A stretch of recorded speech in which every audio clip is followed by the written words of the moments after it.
Hello, and thank you so much for being here.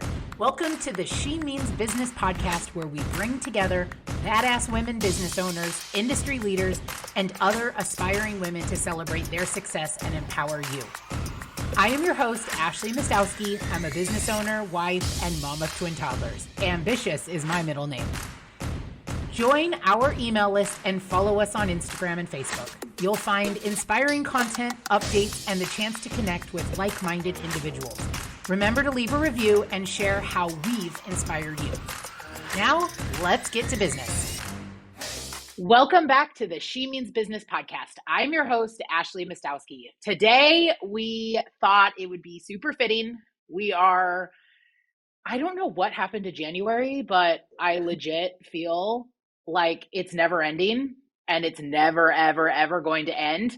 But with that, I was talking to a previous guest who we are a part of some different groups together. And we were like, let's do a follow-up. And especially with her and what she does with her business, I was like, that is perfect to be the end of January. It'll air in February, so we'll just kick it off for the new year. But I am so excited to have Debi back. Hi, Debi. Hi there. Well, ready for round two. Yes. I figured it was super fitting. I think it was probably actually your idea. But when you said it, I was like, yes. I was like, this is genius. You know, we have a new year, new resolutions, new things, and you're perfect because you have Hello Coaching. So you can kind of hold us accountable and we can check in with people and see. It's kind of what my thoughts were is, how's everybody doing? How are we getting through 2024 already? I know it's such a fun time because it feels fresh and new beginnings and excitement. But then it's like when you get down to the implementation of all the new habits and all the fun goals that you want to achieve, you can get a little underwater in it. Yes, I'm drowning right now. And I'm like, I'm still excited and I'm still motivated for this year. But like I said earlier, it's just January has gone on and on and on. And I'm like, when is it going to end? Yes. And that you're not alone, because I feel it too. And pretty much everyone I'm talking to is like, it's the 55th of January. Like it just keeps going. Absolutely. That's genius. That was a good one. I'm going to use that the rest of today.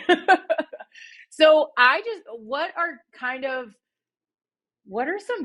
first of all, how are you doing with your goals? We can chat about that and just see, are you holding up yours? Because I sure as heck am not. Oh my gosh, you're so funny. So yes, I am. And I have, personal goals and business goals. And really this year I didn't do quote unquote resolutions. So this year, every year, for the last, I think this is my 5th year, I choose a word of the year. And so that's my a good word, one. and I wear it. I have a little bracelet that I wear that has my words. I'm a very visual person. And so this year I chose my word, and then I sat down to write my resolutions, and I decided I was going to switch it up. And instead of focusing on what I want to do, I'm focusing on who I want to be. So that's good. Because I am a taskmaster. I do goals all the time just by nature of who I am and what I do as a coach. But I really wanted to dive a little deeper. 2023 was really a journey for me into me. I got coaching, I did retreats, I rebranded. And so this is kind of that next step of the evolution. So I took my word of the year, which for 2024 is abundance. And I made an acronym for each of the letters of abundance about why is this not surprising you to do this? That is genius. I can't think of these things. That's awesome. You can. So I have it on my desk, and every morning I read through almost like affirmations. And I read through it while I sip my coffee in the morning and as I'm sort of coming to and getting ready for the day. And so, yes, I'm sticking to that because it's aligned with who I'm growing into, but I definitely need some of those daily reminders of like, I want to be a kinder person, and I want to, not take things so personally. So yes, resolutions are going well, but I also set myself up for success by doing them in a different way.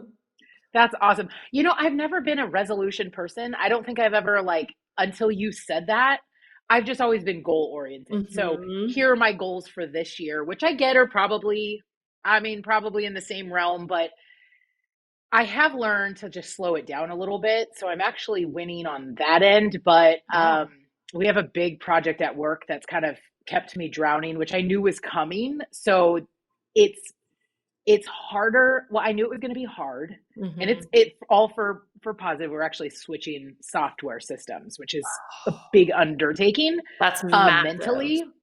Yeah. And so it's kept my days, like the onboarding alone is like 3 Zooms a week. And like trying to do all of your other work on, on top of that. So I am going to be honest, the gym has only been twice a week, and my goal was like 2 times during the weekday to physically get to the gym. And I've kind of failed at that a little bit, but I did for next week put it on my calendar, because if something's not on my calendar, it doesn't happen. Doesn't exist. Nope, not at all.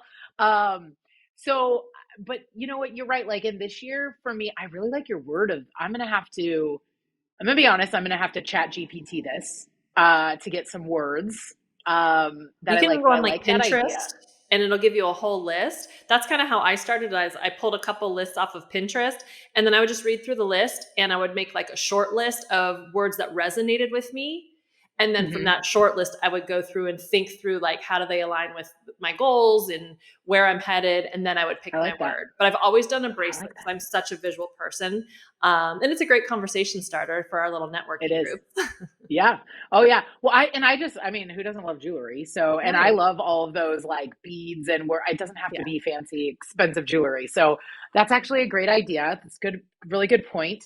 And I also think we just aged ourselves a little bit talking about Pinterest, because I don't think the young kids these days use it, but I use it all the time. In fact, I was just on it last week for my meals for the week.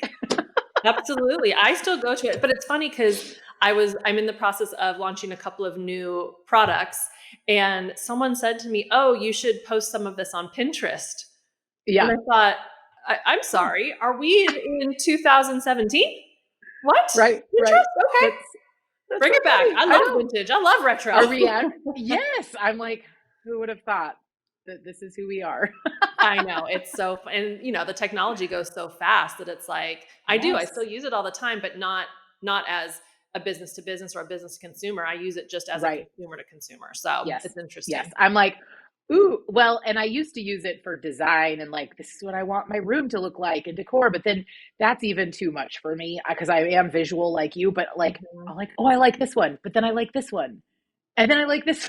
It just becomes too much. I know. Then it gets overwhelming. Yes. I'm like, okay, this just explains, I'm going to hire an interior designer, and here's my Pinterest board. You have fun with it. Right. Exactly. But I actually, every Sunday I have like a new week. For me, crockpot meals are my jam.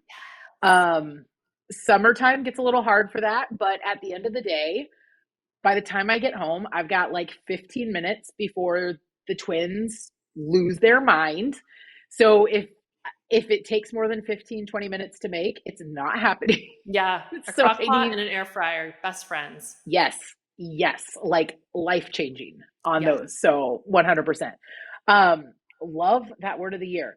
So what are some things that you think would be good to kind of check in with people who are floundering just a little bit like myself, when it comes to remotivating them? What do you do? What do you do for yourself? You're always like on top of your game, and you're always like, I'm always impressed in it. Your Instagram, by the way, is always my motivation with all of your quotes and whatnot. But I'm like, how does she keep herself turned on this much? Like, what do you do for yourself that can translate for us?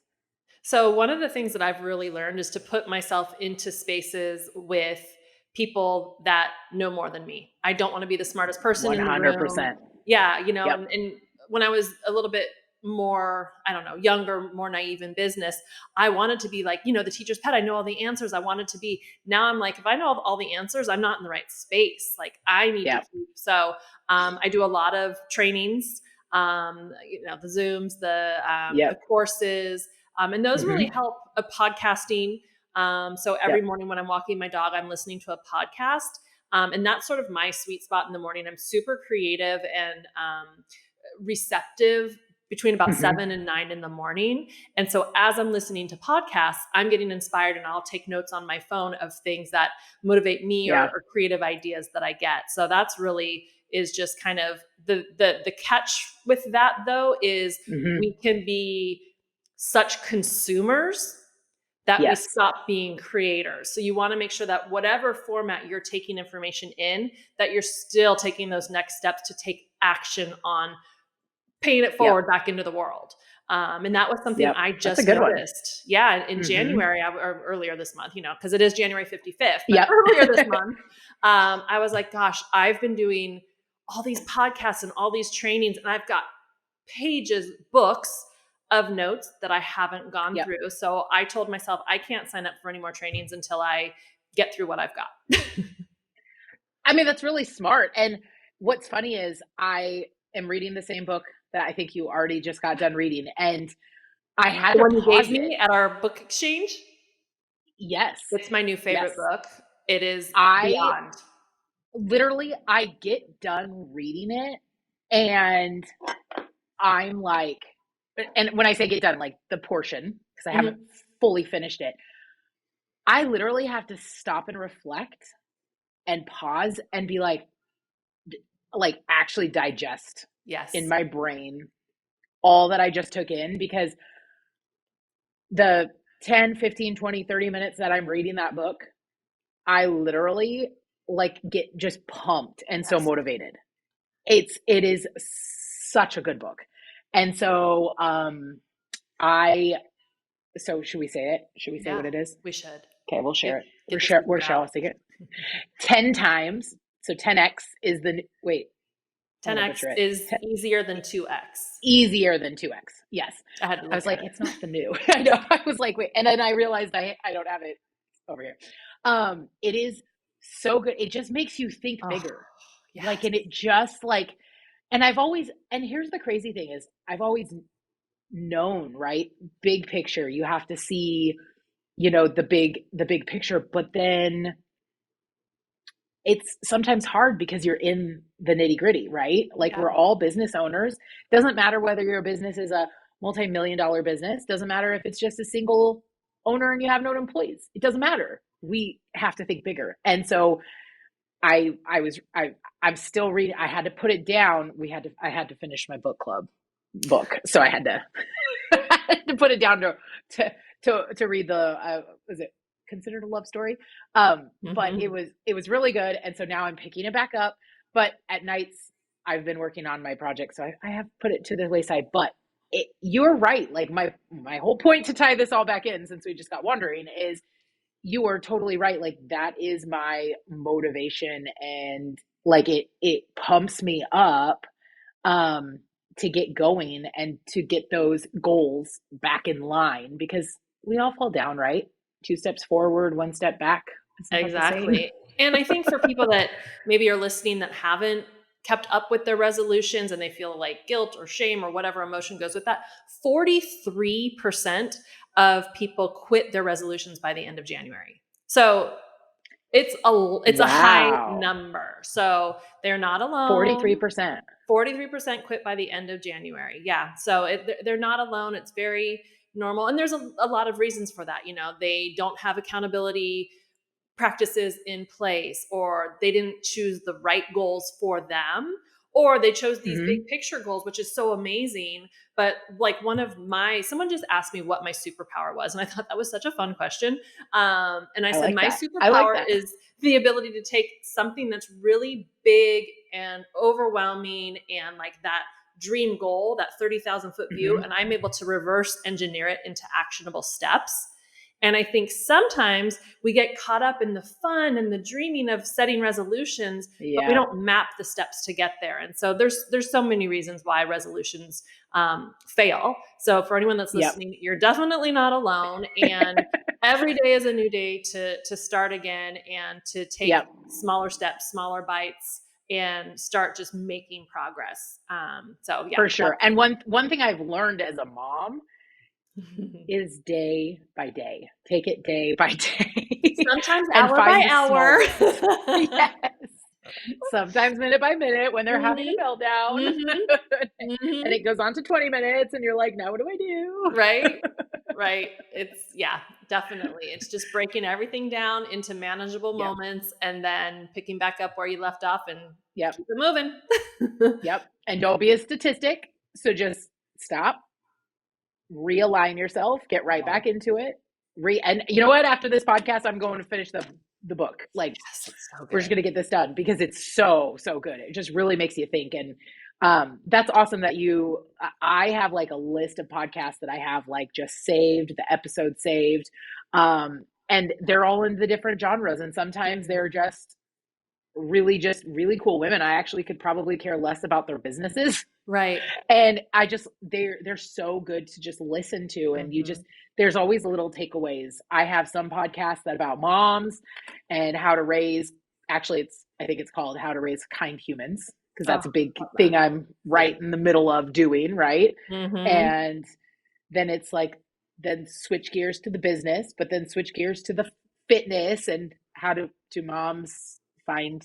That's another thing that I would love to hear your perspective on this. I actually just posted about it this morning. Oh, I missed it. You're doing all the things, right? You're all these roles. So I'm a wife, I'm a mom, I'm a business owner. I've got employees, which are a whole nother set of families. I have a lot of, burden that I'm carrying to take care of everybody. And they say you're supposed to take care of yourself, right? To keep going. But man, it's easier said than done. For sure. Yeah. You're supposed to take care of yourself. If you look at my calendar right now, like I can't get to the gym. I don't even have time for a massage. You could gift me a massage right now and I wouldn't even have time to go redeem it. That's where multitasking comes in. If you could give me a massage while I'm working, that would be great. Thanks. Oh my gosh. Yes, I know. Oh, and I think Brooke comes to, I think I was just talking to her about that. We should do that for my team. Yeah. Yeah. She can have her bring in her chair. For sure. Yes. Look at that. See, we're solving my business partner's problems. Like, don't spend any more money. But maybe we'll wait till we have a really good, if we hit our goal, and then that's a good one. There you go. That'll pump everybody up. I want to be on your team so I can get that. I know, right? Guys. See, come work for First Choice Insurance. Perfect.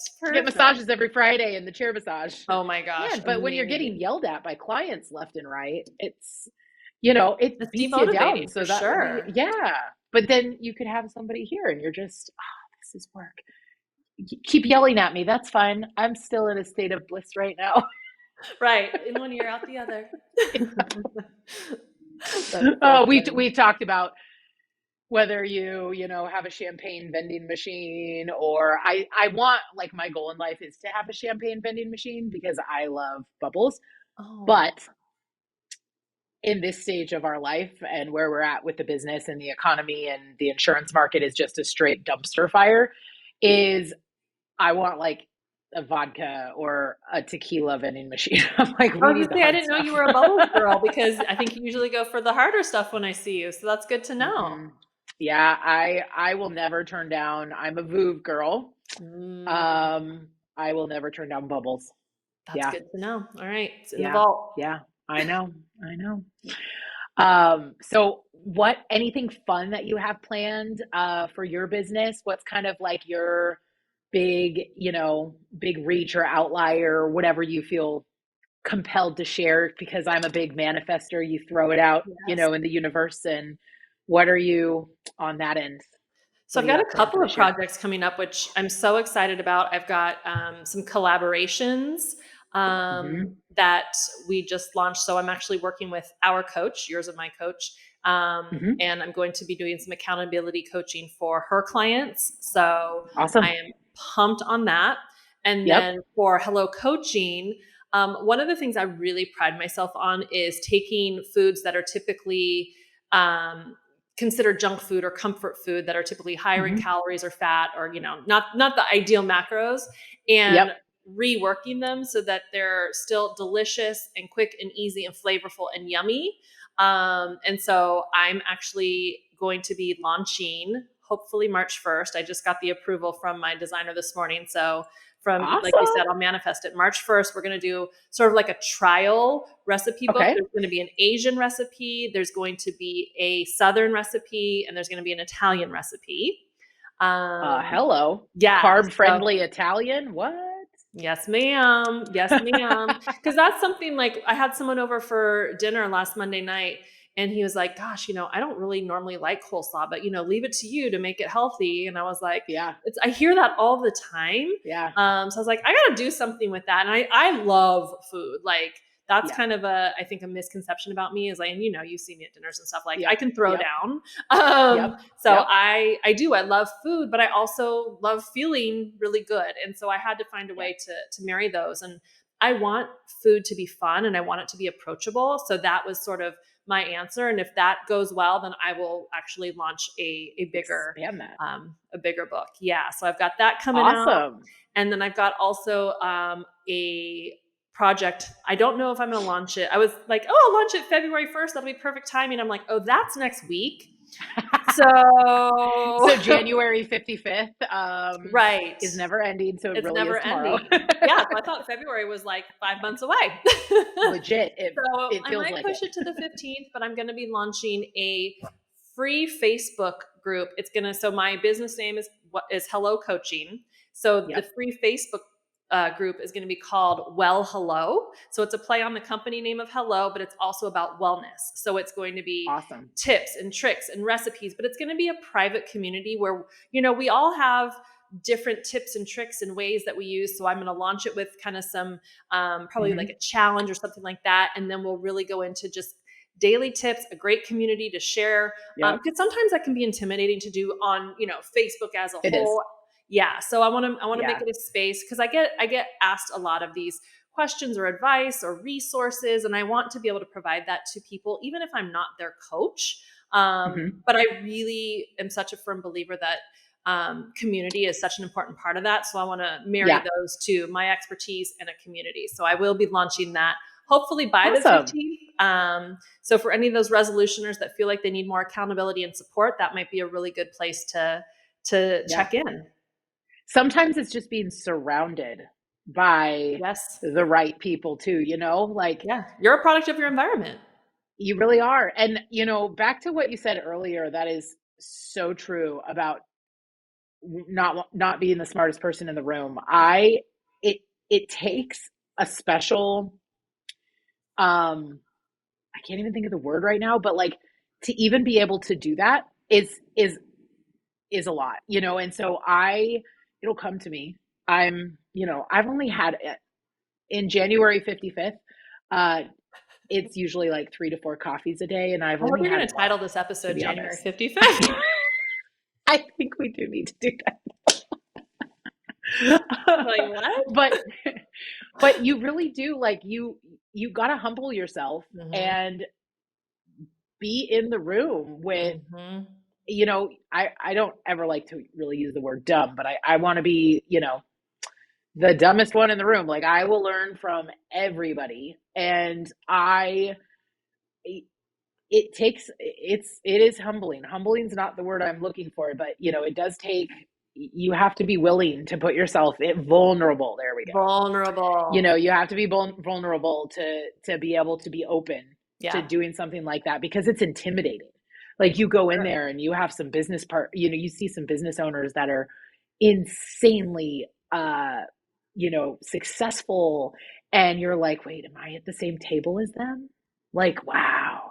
And it's soak it up like a sponge. Yes. And I'm part of several masterminds for insurance specific, actually 2, for insurance specific groups, but I've really been trying to expand and find one here, which I believe I found.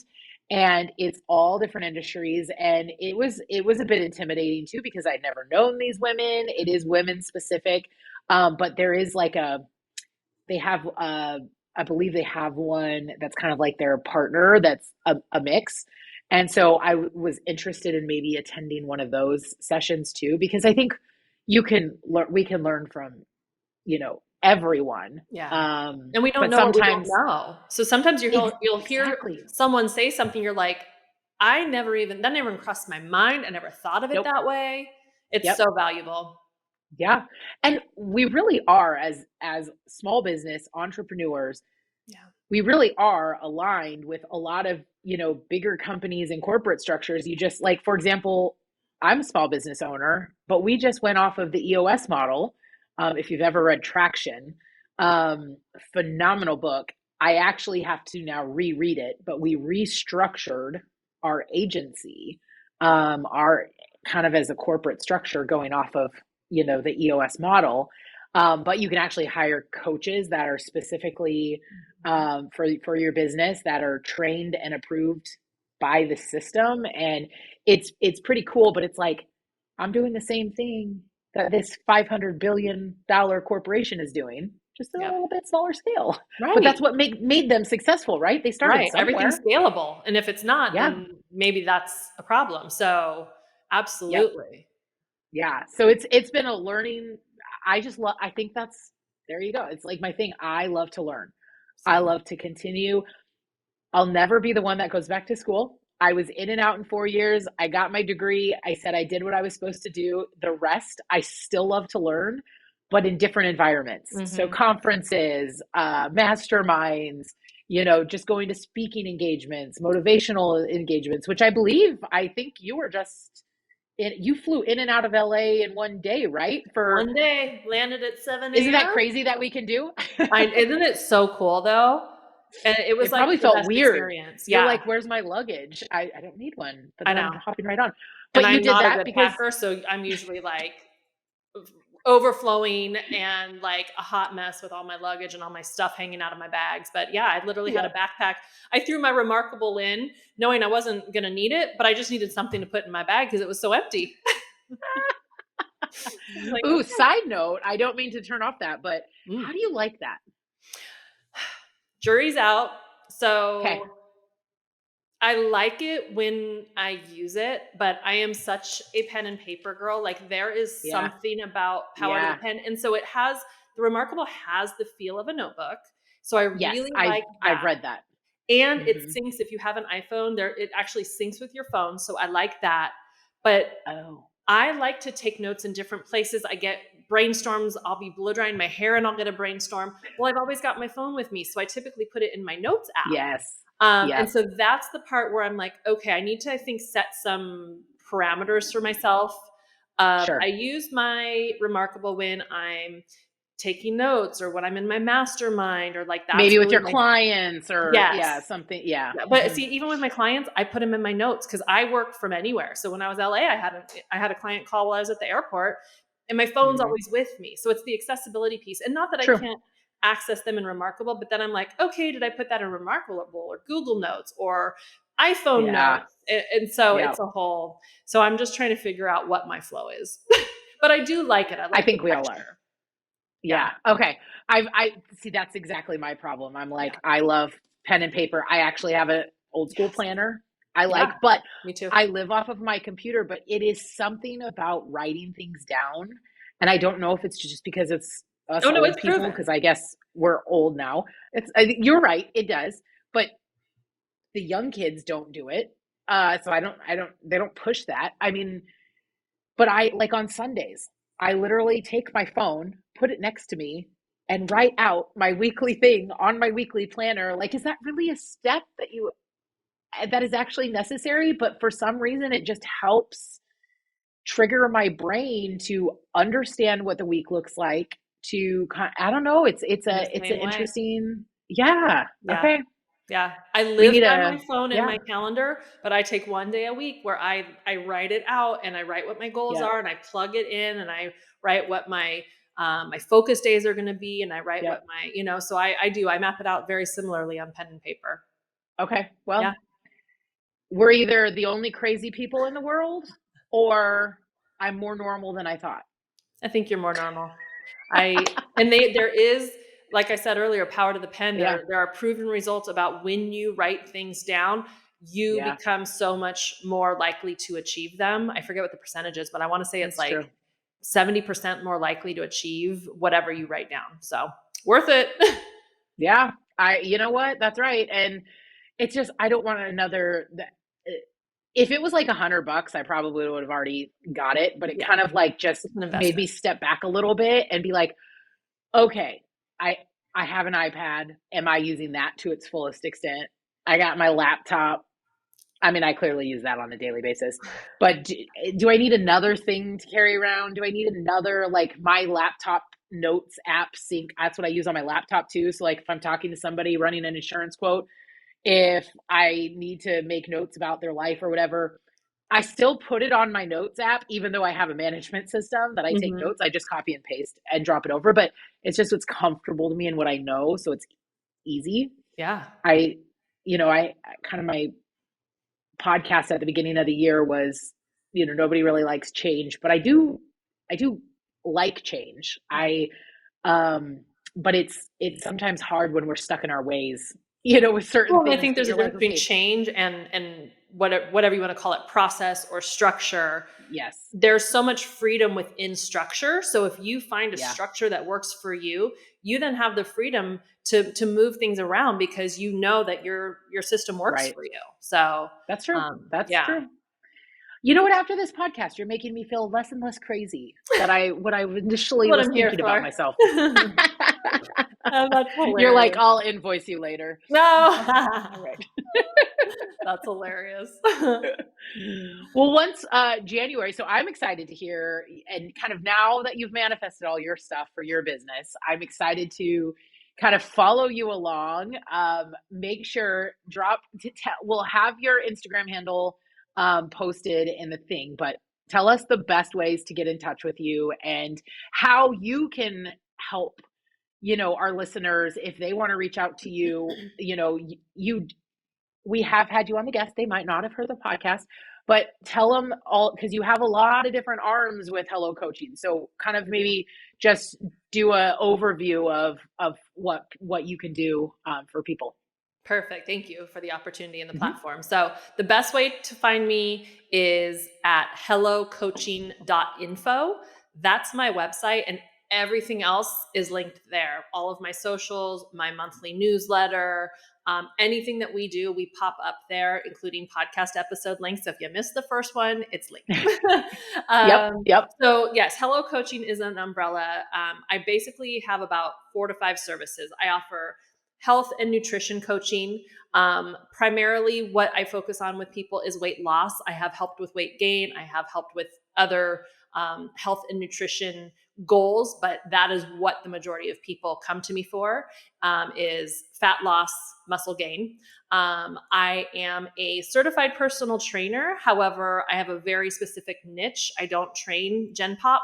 I work with senior citizens, I work with special needs, and I work with kids. That's awesome. Yeah, it's so fun. And then I have my life coaching business, which is kind of any other goals that you have, personal business, if you need to organize and create processes and structure, like we were just talking about, time management. I offer that coaching service. And then I also offer business consulting. So I do nonprofit consulting and very similar to life coaching, but with businesses. I've helped businesses with startups and creating and establishing systems to make them more efficient and effective and provide value. So those are all my umbrellas. But yeah, the best way to reach me is on my website. I'm on Facebook. I'm on LinkedIn. I'm on Instagram. I am on TikTok, and I keep going on and coming off. I'm just really real conflicted. Amen to that. Honestly, if it wasn't for having somebody full-time doing our social media stuff, there's just too many platforms. It's just too much to keep up with. And then they like your Instagram video that I wouldn't call myself a pro, but it's easy for me. You can't really post it the same there. You have to take off the watermark and do all this. And I'm like, I don't have time to do all these changes. It is a lot. It's a lot. I literally was just texting with another coach this morning, and I was like, every single TikTok immediately gets into the 200 views range, 213, 260, 283. none of them go over 200, except for I have a couple that are in the thousands. Huh. I'm like, unless I was a full-time influencer, or if I had someone in social media, so I'm almost like, I'm just repurposing content there. Yeah. So that's kind of one of my question marks right now is, do I stay there? Do I reinvest that time back into my other projects, which seems to make more sense and provide more value both to my audience, quote unquote, and to myself? Just our mental capacity. Just like capacity is tilt full. Yes, very full, can't move. I will say she was actually a previous you know her, Lauren. She was a previous podcast guest. She's an influencer herself, so her company does our social media full time, and she does say you need to pick 3, probably max, and just be really good at it. My only thing is I'm still trying to, it is out on TikTok for me because the stats, do say that the majority of them are the younger generation, which isn't really who my business target market is. Right. However, you read the other stats, and I will talk to you, my friends that I talk to who would be my ideal clients are on TikTok. And per Lauren, I hope I'm not giving away the farm here. No, I'm just kidding. But it's really underserved as far as it hasn't hit its max potential when it comes to advertising and the ad space on TikTok. I think there's a lot of still room for that. Whereas everybody has Facebook and Instagram figured out, right? So the ad placement there is a lot harder. So it's just interesting. And I'm like, you have to keep up with all this. I was like, how do you do that? But I will say I was actually just having this conversation with my friend this morning. Just remember everything that we see on social media, i.e. all of your influencers and everything. It always looks perfect, on the screen, right? But Lauren's like, all those people have people doing this stuff for them. They're not doing it on their own. Right. So the ones that are actually, hundreds of thousands of views, millions of views, whatever it is, they have people doing everything curated. Yep. And so it's I'm sure there are some that just throw up their stories and stuff, but the majority it's a full-time job. People have employees. And I'm like, okay, we just have to keep that in mind. That's why social media is sometimes not the best. Slippery slope. We get that competitive or that comparative analysis. And it's hard. And so I typically just repurpose my Instagram reels to Facebook, to TikTok, and especially your old stuff. I don't remember. I've watched probably every single one of your reels, but I'm not going to remember the one from 6 months ago. Right. So it's a whole, and then they keep changing the algorithm. So you figure out one thing and then it changes. So it's definitely a slippery slope. I can go down that rabbit hole. Not even just scrolling, but planning and preparation and you want it to hit, you want the messaging to have value. And it's just oh my gosh, it is a full-time job. Yep. I'll know. So actually, since we chatted about books and whatnot, I actually have it sitting over here. It is, I learned it from our coach. I have yet to read the book, and I've had it in my office for well over a year. And as soon as I finish 10x is better than 2x, I am reading. This is a women's centered podcast. I still want men to listen, right? But this is towards women. So, this is not going to interest them, but In the Flow. Oh. So this talks about, the reason why I brought this up is because we were talking about reels, and you have 4 cycles, 4, stages in your cycle. And one of them is the extra ultra creative one. So when we sit down and plan, I need to be running my business around my cycle, because that's how you're going to be extra creative is, I'm not going to be able to bust out funny or inspirational or whatever reels when I'm in the wrong stage. If that's what I put on my to-do list that week, I'm going to struggle. I'm going to stress myself out. which then leads to like the depression of, I can't get anything done. And, you're just in that crazy cycle. Whereas if I know this is the week that they have an app, and that's actually how I track too, but the app straight up says, here's where you're at. And so that's what it's the biohacking of the women, and when to do your creative stuff for your work, when to do your, and then it helps. You shouldn't be heavy lifting every single week. You shouldn't be like, it's a lot. You know what? Women just have a lot thrown at them. We do. We definitely do. We are not simple creatures. We are not simple, nor are we weak. Nope.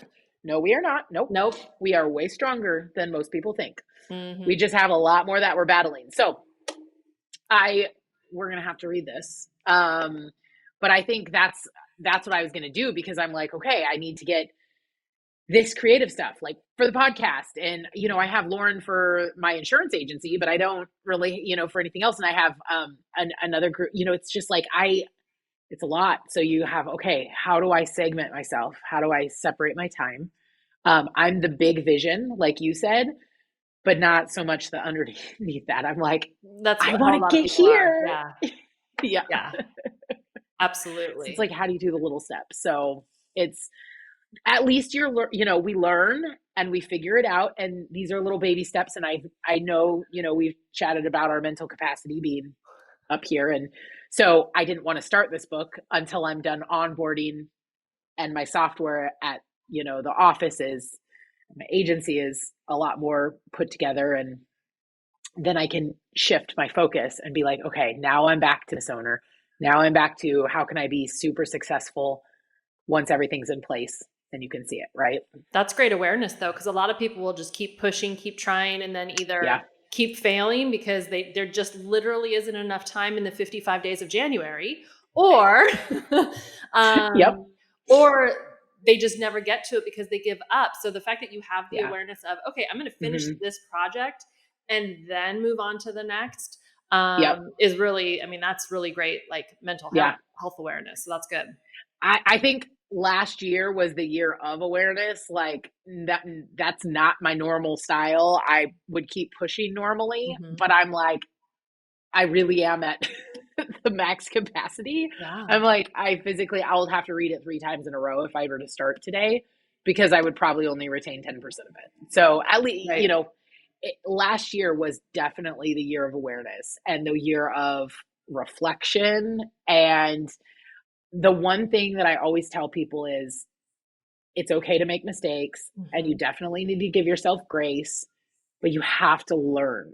So the failed parts of it, or the parts that you think you failed or that you didn't do very well, as long as you see progress, then it was all meant to be. I think we're supposed to fail. It's okay to fail, but you need to grow from it. That's the big thing. Then to me, that's a success, but if you just sit back and, be defeated, give up, flail your arms, give up. And I guess this isn't meant to be or whatever, then, that's when you mortgage. It's the fixed mindset versus the growth mindset. The fixed mindset is very closed off, doesn't continue to try or learn or improve. That's kind of a shift I've made in my thinking is because a lot of people are scared of change. I really try to approach it as this isn't changing anything. This is really improving what we've got going. Whereas the growth mindset is much more about really embracing failure and how do you learn from it? And how do you try again and do better? And there's so many studies out there with businesses, with kids in school, and how fixed or growth mindset really dictates how far they go in their lives or how big their businesses grow. It's a huge game changer. For sure. That's so true.